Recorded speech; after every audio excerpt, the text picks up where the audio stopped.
仕事が欲しいならやってもいいぜ。だけど条件がある。納期と金額半分な。それでいいならお前に仕事を回してやるよ。まるで犬に餌でもやるかのように言いながら、元請け会社の社長は俺のことを見て笑っている。そんな、最初の約束と違うじゃないですか。納期と金額が半分なんていくらなんでもめちゃくちゃです。そう言うと社長は目をつり上げて、うるさい。元請けの言うことが聞こえないんだったらお前との契約は終了だ。お前みたいな弱小フリーランス、潰れようが食っていけなかろうが知ったことか。そう言い捨てた。社長の言葉に俺はぐっと拳を握りしめ耐えていた。なんでこんなことになってしまったんだろう。俺の名前はサトシ。フリーランスのウェブデザイナーとして働く33歳だ。もともとは会社勤めをしていたのだけど、自宅で親の介護をしなくてはいけなくなり、3年ほど前にフリーランスに転身。最初は友人のつてで仕事をもらいながら少しずつ契約先を増やしていき、今ではなんとか安定してやっていけるだけの状態にはなった。安定したのはある元請け会社と1年ほど前から契約するようになったからだ。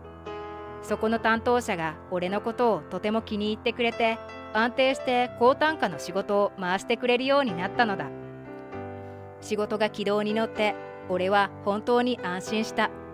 もちろん自分が食べていくこともあるが、同居している父が心臓病を患っており、その治療に費用が必要だったのだ。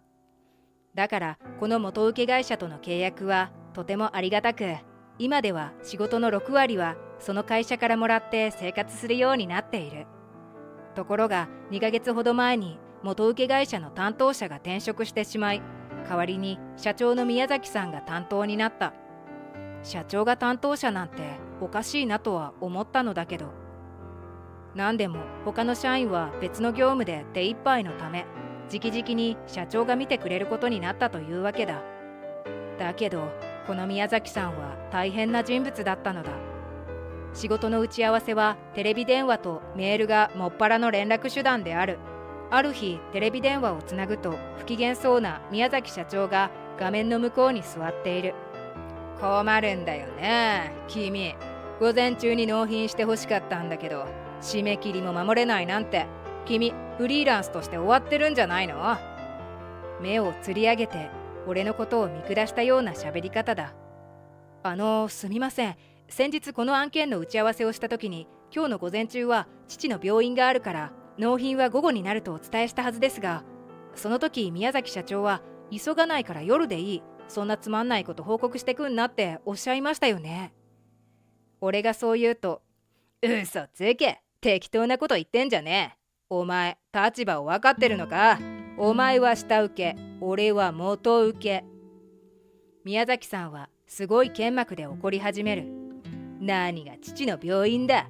お前の親なんかどうなったって知ったこっちゃねえよ。家で働いているからって仕事をサボって遊んでたんだろう、この無能。彼は俺の言うことなんか聞きもせず、自分の思い込みで怒鳴りつけてくる。一言で言うと自己中な人なのだ。こんな電話での言った言ってないのトラブルはしょっちゅう。間違いが起こらないように重要事項をメールで送ると読んでない。というように仕事をする上で非常に困る人物だった。しかも彼は社長だから上司に怒られることもないし、部下はパワハラで押さえつけているので誰も文句が言えない。何でも今年の夏頃までは先代の社長が経営していたので問題がなかったのだが、先代が病気療養のために入院したため、息子の宮崎さんが社長に変わったそうだ。するとこんな始末。すでに宮崎さんの横暴ぶりに愛想を尽かして退職者も何人か出ているらしい。彼が社長直々に下請けの俺のことを担当しているのも、人が辞めてしまい担当する人間がいなくなったからだということが後になって分かった。困るんだよな。最近の若い社員はリモートだなんだって言ってすぐサボるんだから、家で仕事とか会社をなめてるでしょ。うちは信用できない人間とは取引したくないんだよ。今度からちゃんと働いているか監視できるように監視カメラをつけさせてもらっていい？ととんでもないことを言い出す宮崎さん。いや、そんなことできるわけないじゃないですか。さすがにそれは困ります。そう言うと、だったらちゃんと仕事しろ。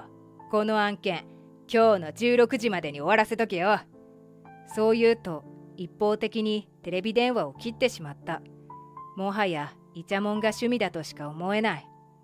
それでも俺はこの後仕事をこなし納品物を提出したのだが、チェックは遅いし、1ヶ月以上経ってから修正依頼が来たかと思えば、指示が不明確で時間を取られることばかり。仕事をしていてストレスこの上ない相手だった。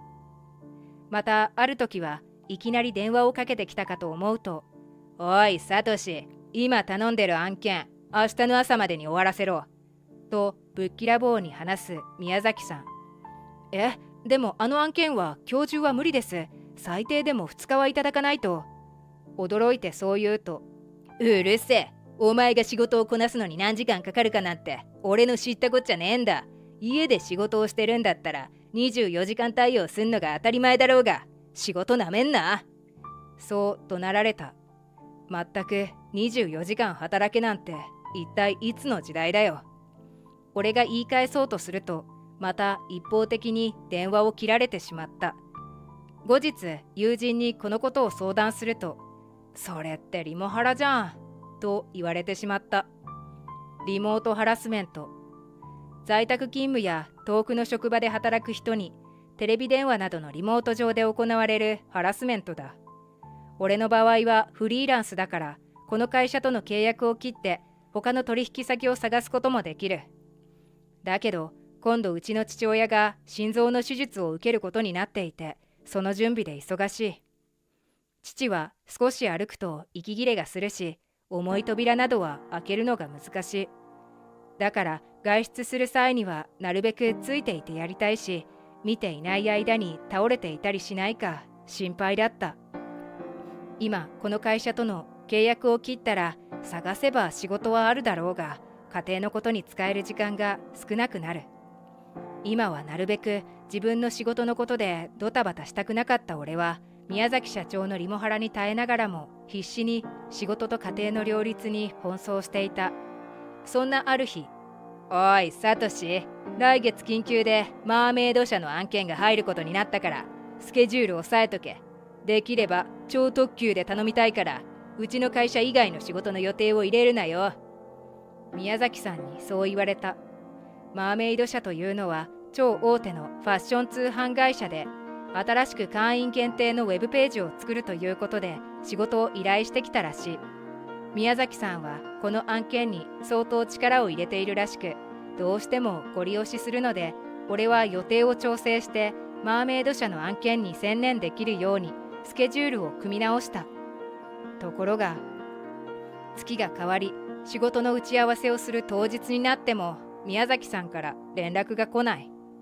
やきもきしながら待っていたけど、全く連絡が来ないどころか、こちらから連絡しても音信不通なのだ。不安に思った俺はその日の午後に宮崎さんの経営している元請け会社へ直接話を聞きに行ってみた。受付にお願いして社長室に通してもらうと、彼は何しに来たんだと言わんばかりに俺の方をじろりと見ながらこう言った。何の用だよサトシ、俺は忙しいんだ。俺の姿を見ても何も動じない。お忙しいところすみません。今日予定していたマーメイド社のプロジェクトの打ち合わせはどうなりましたか？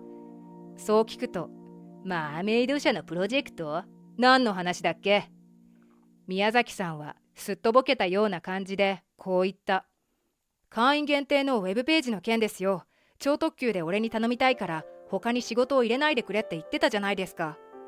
俺がそう言うと、あははは、お前あの話本気にしてたの？宮崎さんは突然大笑いをし始めた。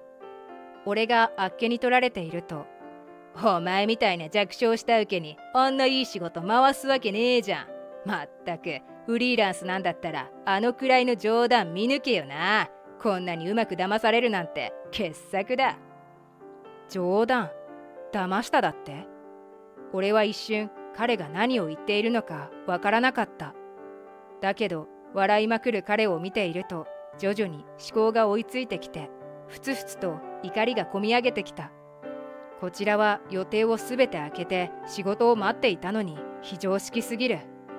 宮崎さんはそんな俺の様子が面白いのか、ゲラゲラ笑いながら、どうしても仕事が欲しいって言うならくれてやってもいいぜ。納期と金額が半分でいいならお前に仕事を回してやる。どうだ、仕事が欲しいんだろ。まるで犬に餌でもやるような感じの言いぶり。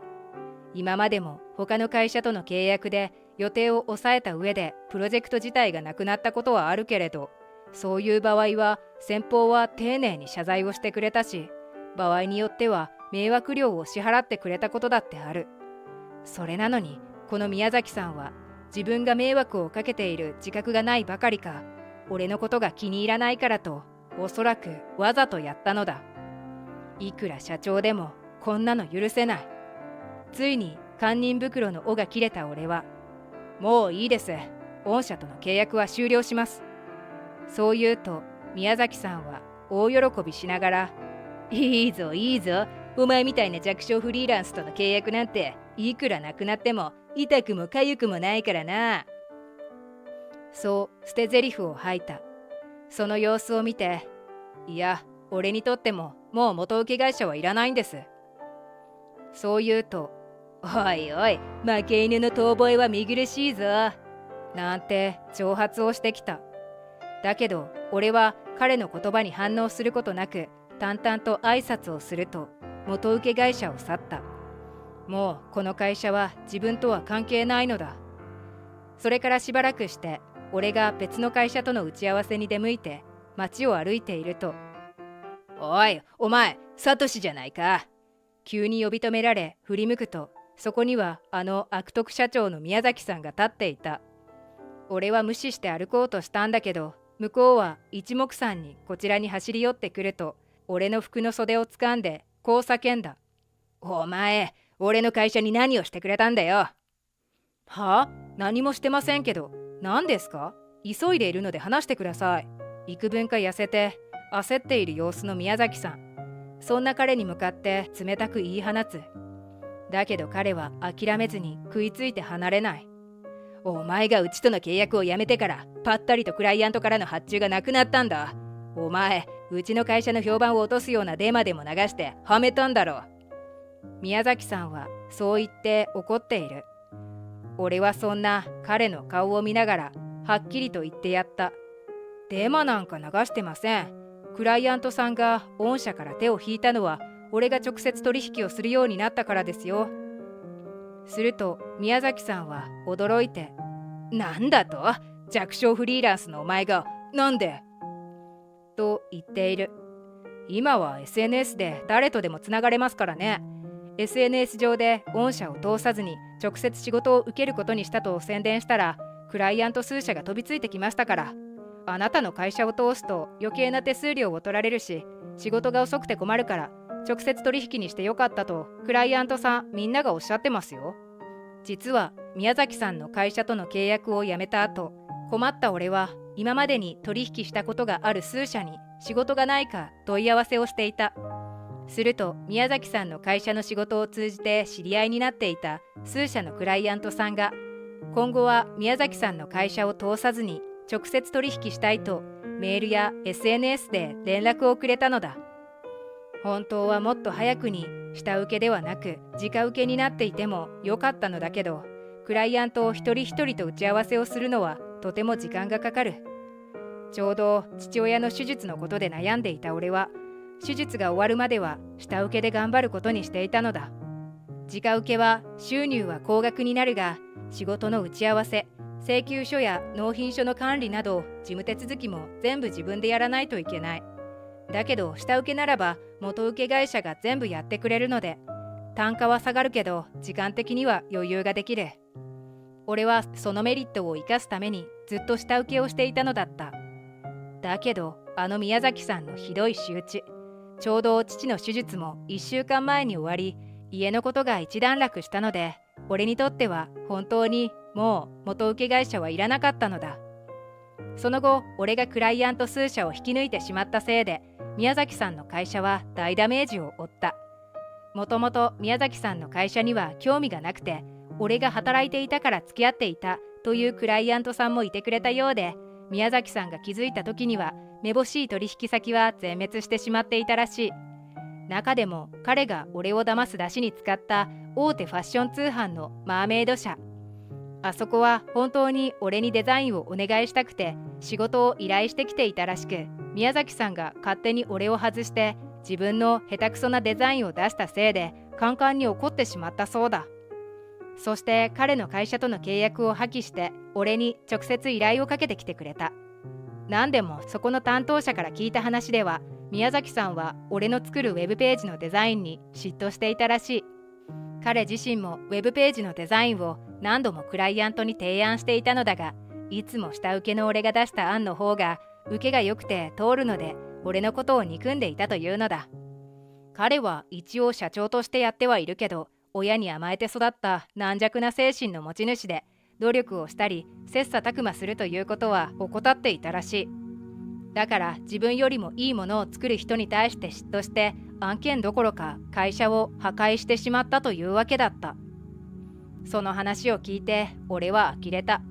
今うまくいっているように見える人だってその人なりの努力を積み上げて結果を出している人ばかりなのに、嫉妬に目がくらんで本質を見抜けないなんて、いい年をして恥ずかしいことだなと思ってしまった。その後俺との契約終了でクライアントが逃げてしまった宮崎さんの会社は経営困難に陥ったらしく、しばらくして倒産してしまった。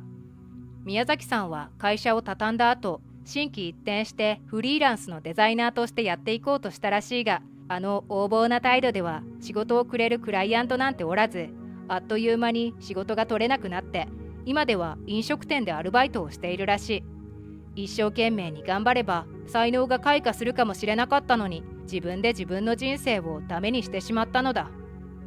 その後俺の父の心臓の手術は大成功で、父はどんどん元気になり、今では毎日散歩に出たり軽い運動ができるまでに回復した。